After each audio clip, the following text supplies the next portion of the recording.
तो तारड़ साहब से ये सवाल मैं पूछूंगा कि भाई वो कौन सा फोरम है? कोई फोरम नहीं है।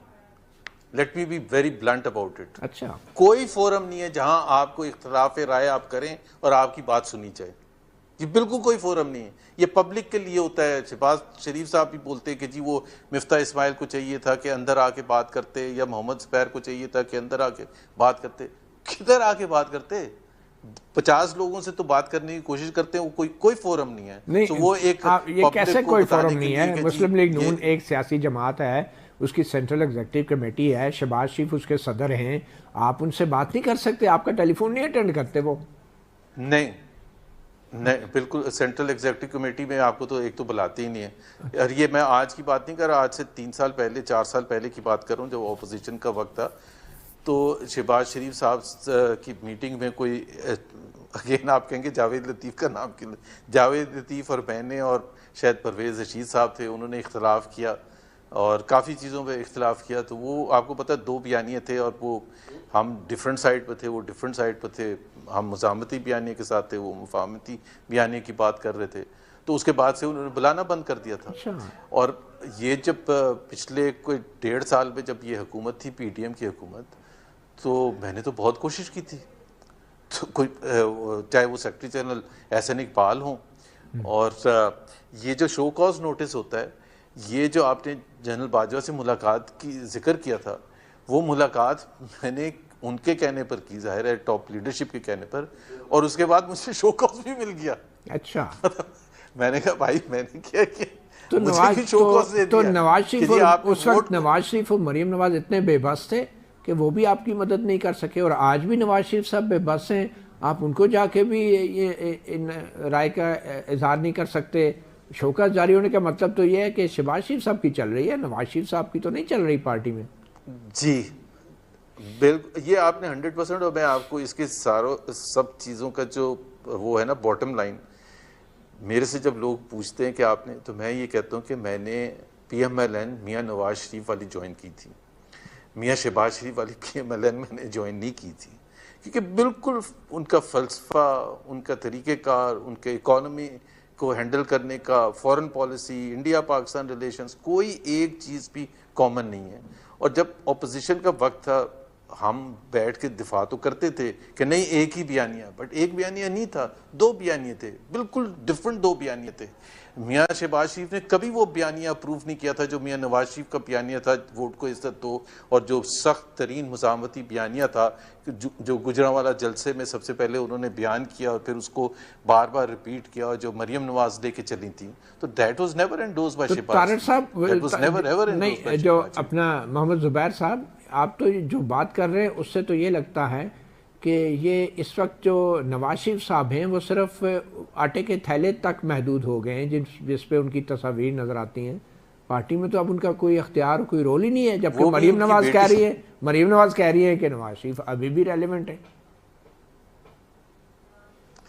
नहीं, रेलिवेंट तो देखे ना, रेलिवेंट वो किस लिए हैं? इस वजह से हैं कि एवरी सिंगल वोट जो भी पड़े हैं PMLN को, वो मियाँ नवाज शरीफ की वजह से पड़े।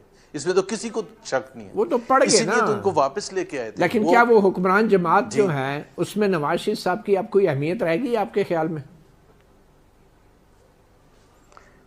मेरा नहीं ख्याल है। देखिए ना, मुझे तो उतना ही, आप तो इस्लामाबाद में रहते हैं, मैं तो फिर भी कराची में रहता हूँ, मेरा नहीं ख्याल है कि वो जो फेडरल गवर्नमेंट या काबीना या जो फैसला साजी है उसमें वो किसी तरह से भी इन्वॉल्व है। पंजाब की हुकूमत में ज़ाहिर है उनकी अपनी बेटी हैं, तो उनके मामलात में वो ज़रूर इन्वॉल्व हैं, लेकिन इसमें तो कोई शक नहीं है कि जो शहबाज अच्छा, शरीफ जो साहब पार्टी की जो पॉलिसी भी कर है, रहे हैं, जो बल्कि तारड़ साहब बात कर रहे हैं माजरत के साथ, उससे तो लगता है कि आप पार्टी की पॉलिसी की खिलाफ वर्जी कर रहे हैं। क्या हुकूमत के खिलाफ या हुकूमत के पॉलिसी पे तनकीद करना ये हुक्मरान जमात की पॉलिसी के खिलाफ बात करना है, या ये 2 मुख्तलिफ चीज़ें? और आइंदा क्या ये पार्टी और हुक्मरान हुकूमत अलग अलग होने जा रही है?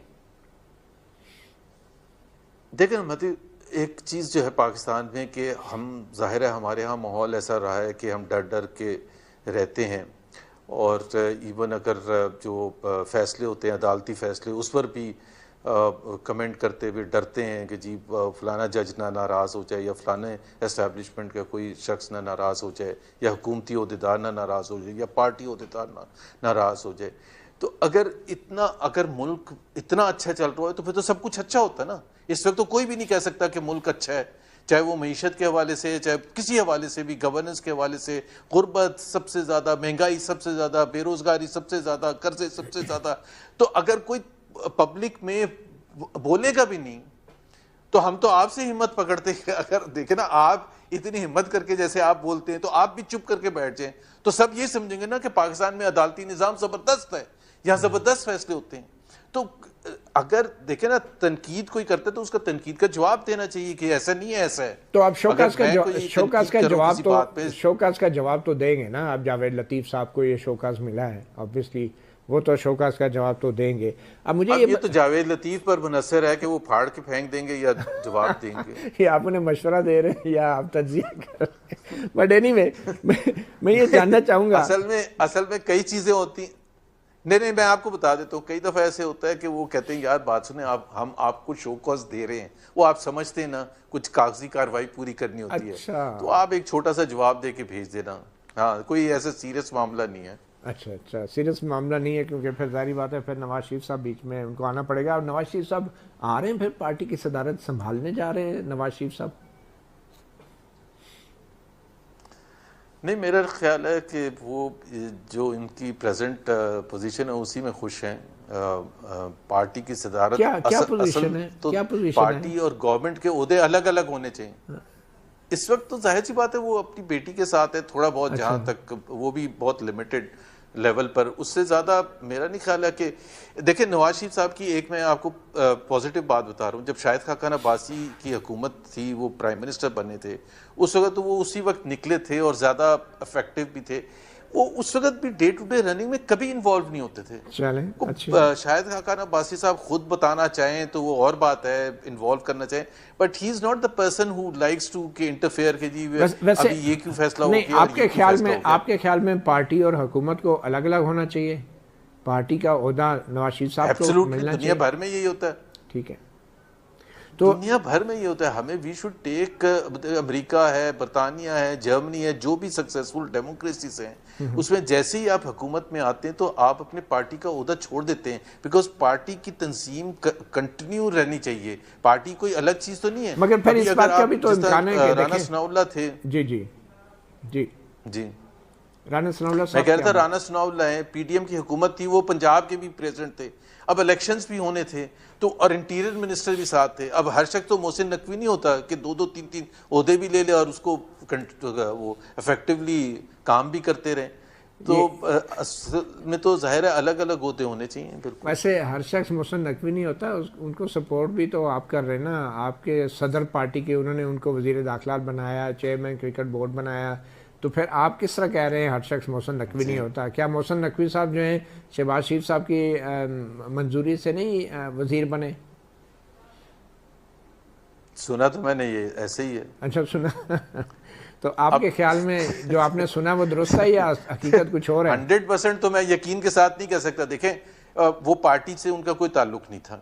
दूसरी बात यह है कि जो पाकिस्तान का आइन है और जिसके तहत केयर टेकर सेटअप होता है, उसकी लॉजिक ये है कि वो लोग केयर टेकर हुकूमत में आते हैं जिनका सियासत से कोई ताल्लुक नहीं होता और आइंदा आने वाली सियासत या हुकूमत से कोई ताल्लुक नहीं होता।